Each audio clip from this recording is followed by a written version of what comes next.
উত্তর দিনাজপুর জেলার Kaliaganj state general হাসপাতাল পরিদর্শন করল বিধানসভা স্বাস্থ্য স্ট্যান্ডিং কমিটির প্রতিনিধি দল। মঙ্গলবার স্ট্যান্ডিং কমিটির চেয়ারম্যান ডক্টর নির্মল মাঝির নেতৃত্বে প্রতিনিধি দল কালিয়াগঞ্জ স্টেট জেনারেল হাসপাতাল পরিদর্শন করলেন। এদিন তিনি হাসপাতালের বিভিন্ন ওয়ার্ডের পাশাপাশি রোগী ও রোগীর আত্মীয়দের সঙ্গে যেমন কথা বলেন, পাশাপাশি হাসপাতালের চিকিৎসা ও নার্সিং স্টাফদের সঙ্গেও কথা বলেন।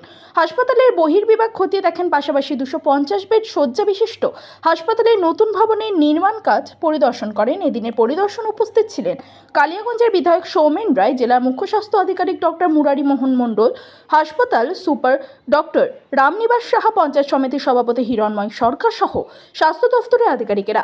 এদিন সাংবাদিকদের মুখোমুখি হয়ে স্ট্যান্ডিং কমিটির চেয়ারম্যান ডক্টর নির্মল মাঝি বলেন, রায়গঞ্জ মেডিকেল কলেজের পরে কালিয়াগঞ্জ স্টেট জেনারেল হাসপাতাল বড় মাপের হাসপাতাল।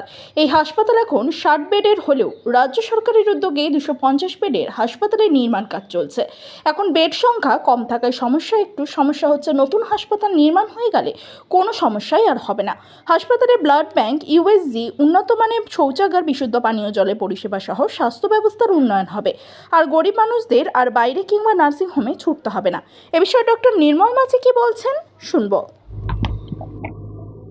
একবারে প্রত্যন্ত অঞ্চল থেকে, গ্রামীণ এরিয়ার প্রত্যন্ত অঞ্চল থেকে এখানকার Rajbanshi population, schedule caste, schedule tribe, একবারে নিম্ন মধ্যবিত্ত মানুষ যাদের নুন আনতে পান্তা ফুরে ওষুধ কেনার ক্ষমতা থাকে না, দিন আনে দিন খায়, যারা নার্সিং হোমে ঘেরাটোপে পড়তে বাধ্য হয় দালাল চক্রে পড়ে, তাদের কিন্তু আশা ভরসার জায়গাটা এখানে। এবং এখানে কত বেড চলছে?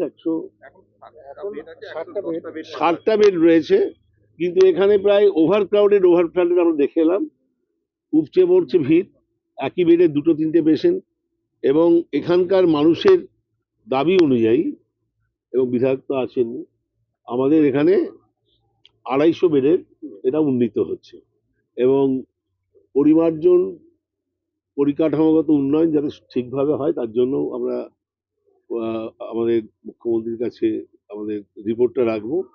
এবং এখানে আশু প্রয়োজন, যেটা বললাম, যে এখানে ওই পেশেন্ট পার্টির জন্য একটা যদি কম্পোজিট টয়লেট যদি ব্যবস্থা করা হয়, যারা পেশেন্ট রুগীর আত্মীয় স্বজন আসবে, দূর দূরান্ত থেকে আসে, তো তারা রাত্রে যারা থাকবে, নাইট শেল্টারটা খুব সুন্দর হচ্ছে এখানকার পৌরসভা করছেন, পঞ্চায়েত সমিতি করছেন।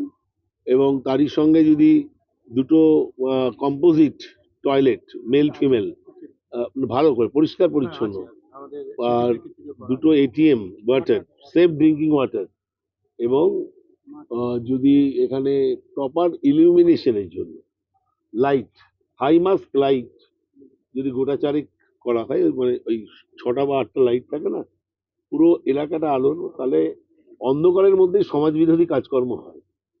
যদি আলোতে ভরিয়ে দেওয়া হয়, আলো যদি পর্যাপ্ত পরিমাণে থাকে হাসপাতাল অঙ্গনে, তাহলে দালালদের দাপাদাপি অন্য কিছু হয় না। এবং এখানে যারা নার্সিং স্টাফ, চিকিৎসক, তারা সুচারুভাবে কাজ করছে, সবাই দেখলাম রয়েছে, এবং আরো ভালোভাবে যাতে কাজ করে। এবং এখানে এই 250 বেডের সঙ্গে সঙ্গে পর্যাপ্ত পরিমাণে চিকিৎসক, nursing staff, paramedical staff, technician, scavenger যাতে পর্যাপ্ত পরিমাণে আসে। এবং একটা ব্লাড ব্যাংকের এখানে আশু প্রয়োজন আছে। ব্লাড ব্যাংক মানে স্টোরেজ ইউনিটটা তো ছোট, গ্রামীণ হাসপাতালে আমার ছিল, কিন্তু ব্লাড ব্যাংক একটা, যে 4টে সেপারেটার দিয়ে একটা ব্লাড ব্যাংক, যেহেতু 250 হাসপাতাল হচ্ছে, স্টেট জেনারেল হাসপাতাল, এবং রায়গঞ্জের এটা ওয়ান অফ দ্য মেডিকেল কলেজের পরেই এটা সবচেয়ে বড় হাসপাতাল, এখানে একটা ব্লাড ব্যাংক করারও লাইসেন্স নিশ্চয়ই পেয়ে যাবে। লাইসেন্স জন্য সিএমওইচ রয়েছে, সুপারিনটেন্ডেন্ট রয়েছে। তবে এখান থেকে যাতে সাপে কামড়ানো রুগী বা অন্যান্য রুগীরা, জটিল রুগীরা যাতে এখান থেকে রেফার না হয় সেদিকে লক্ষ্য রাখতে হবে। কারণ অ্যাম্বুলেন্সের ড্রাইভাররা অনেক সময় দালালি করে, মানে এখানে না এনে নার্সিংহোমের দিকে গাড়িটার গন্তব্যস্থান করে দেয়। মানে গরিব মানুষ তো বিপাকে পড়ে। এখানে তো বিনা পয়সার চিকিৎসা, বিনা পয়সার এখানে সিটি স্ক্যান আছে, এবং পরবর্তী পর্যায়ে একটা সিটি স্ক্যান যাতে হয়, আল্ট্রাসোনোগ্রাফি আছে, সিটি স্ক্যানটা পরবর্তীকালে যাতে হয়, এবং এসএনসিউটা যাতে এসএনএসইউতে পরিণত হয়। হ্যাঁ, এসএনএসইউ আছে, সরি এসএনসিউ যাতে হয়, ইনকিউবেটর, আরো যারা ওয়ার্মার সমস্ত নিয়ে, ভেন্টিলেটর নিয়ে একবারে যারা সদ্যজাত শিশু তাদেরকে বাঁচানোর জন্য সমস্ত রকমের প্রয়াসের জন্য একটা এসএনসিইউ দরকার। এসএনসিইউ নিশ্চয়ই হবে, যখন পরিকাঠামো বাড়ছে, যখন গার্ড বাড়ছে, ইয়ে বাড়ছে, ক্যাপাসিটি বাড়ছে, তখন নিশ্চয়ই একটা এসএনসিইউ এখানে অন্তত 20 বেডের এসএনসিইউ একটা দরকার আছে।